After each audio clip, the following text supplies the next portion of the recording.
श्रीपादराजं शरणं प्रपद्ये. नमस्कार श्रोते हो. आज आपण श्रीपाद श्रीवल्लभ चरित्रामृताच्या पुष्पमालिकेमध्ये 27वे पुष्प गुंफूया. 27व्या अध्यायाचं नाव आहे पंचदेव पहाड प्रांतात विरूपाक्षाची भेट. श्रीपादराजं शरणं प्रपद्ये. चला तर मग सुरुवात करूया.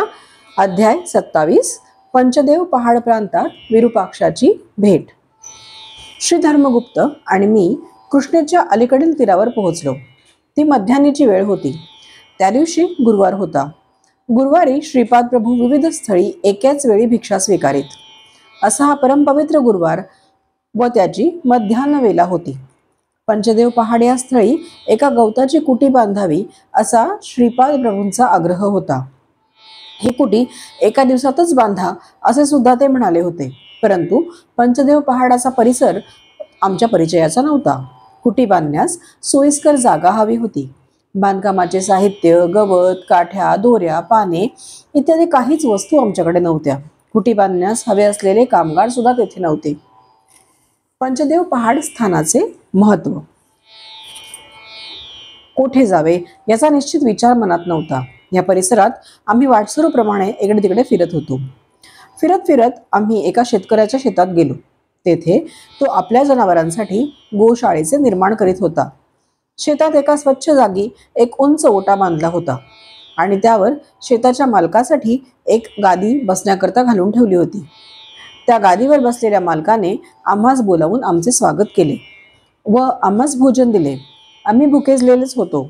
शूद्राच्या घरचे भोजन करावे की नाही ही शंका आमच्या मनात क्षणभर डोकावून गेली. तेव्हा ते शेताचा मालक चिडून म्हणाला, आमची जनावरे चोरून नेऊन दुसऱ्या प्रांतात विकणाऱ्या तुम्हाला शूद्राचे भोजन घ्यावे का नाही अशी विचित्र शंका आली का?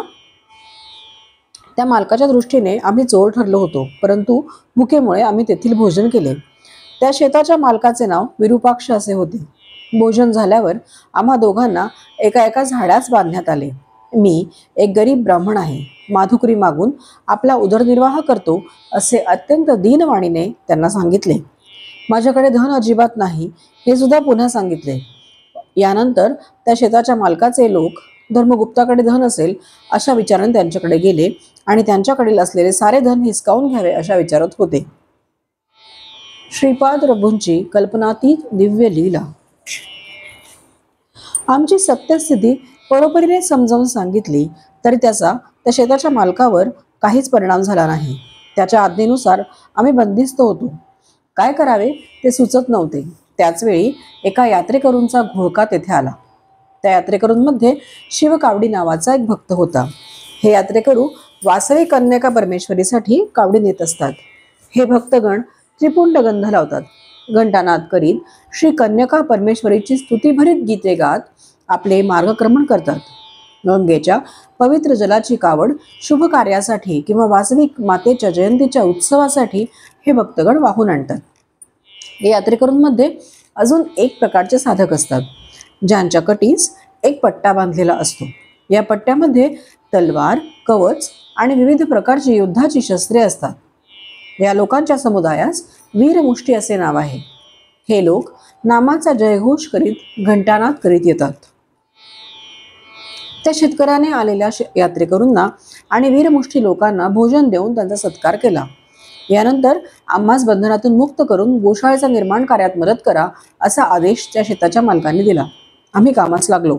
सायंकाळी काम संपल्यावर विरूपाक्षाने आम्हास प्रश्न केला, मुष्टीतील मुष्टी, वीरमुष्टी याचा अर्थ काय? आम्हास तो अर्थ माहीत नसल्याने आम्ही शेतकऱ्यास तसे सांगितले. त्या दिवशीचे सायंकाळचे भोजन सुद्धा आम्हास दिले. गायींच्या संरक्षणार्थ आम्ही त्या रात्री तेथे झोपावे असे त्या शेतकऱ्याने आम्हास सांगितले. नंतर तो शेताचा मालक आपल्या सेवेकऱ्यांबरोबर हसत खेळत निघून गेला.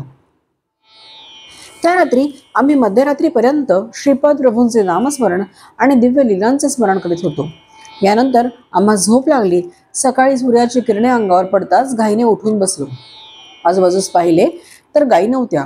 आजूबाजूचे शेतकरी येऊन विचारू लागले की ती जागा त्यांनी किती किमतीत विकत घेतली.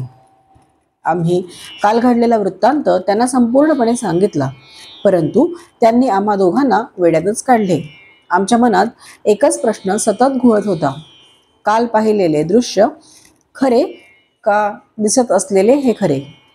अशा संभ्रमित अवस्थेत असतानाच एक अपरिचित गृहस्थ आला. त्याने आम्हास विचारले, श्री वासवी कन्यका देवीचा जन्म वैशाख शुद्ध दशमीच्या दिवशी झाला का सप्तमीच्या दिवशी झाला? या प्रश्नास उत्तर देताना श्री धर्मगुप्त म्हणाले, श्री वासवी मातेचा जन्म वैशाख शुद्ध दशमीच्या दिवशी मध्यान्ह समयी झाला. त्या दिवशी शुक्रवार होता. हे उत्तर ऐकून तो अपरिचित गृहस्थ म्हणाला, तुम्ही दोघे वेडे आहात. त्या गृहस्थाने श्रीपाद प्रभूंबद्दल काढलेले उद्गार आम्हास आवडले नाहीत, परंतु कुरुगड्डीस तत्काळ जाण्यास विचार करून आम्ही मार्गस्थ झालो. आमच्या दोघांकडे नावाड्यास देण्यास पैसे नव्हते ही गोष्ट आम्ही नावाड्यास नावेत चढण्यापूर्वीच सांगितली. त्यामुळे नावाड्याला दया येऊन त्याने आम्हास नावेत बसू दिले. नाव चालू झाल्यावर नावाड्याची दृष्टी धर्मगुप्तांच्या बोटातील अंगठीवर गेली. त्याने ती काढून घेतली, परंतु स्वतःजवळ न ठेवता ते कृष्णेच्या पाण्यात टाकून दिली. आम्ही नदी पार करून कुरुगड्डीस पोहोचलो. त्यावेळी श्रीपाद प्रभू कृष्णा नदीत स्नान संध्यादी आटोपून तपश्चर्येसाठी बसले होते. श्रीपाद श्रीवल्लभांचा जय जयकार असो.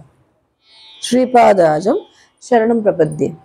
27व्या अध्यायाचं फलित मी तुम्हाला सांगते. ऐश्वर्य लक्ष्मी प्राप्ती. श्रीपादराजम शरणम प्रपद्ये.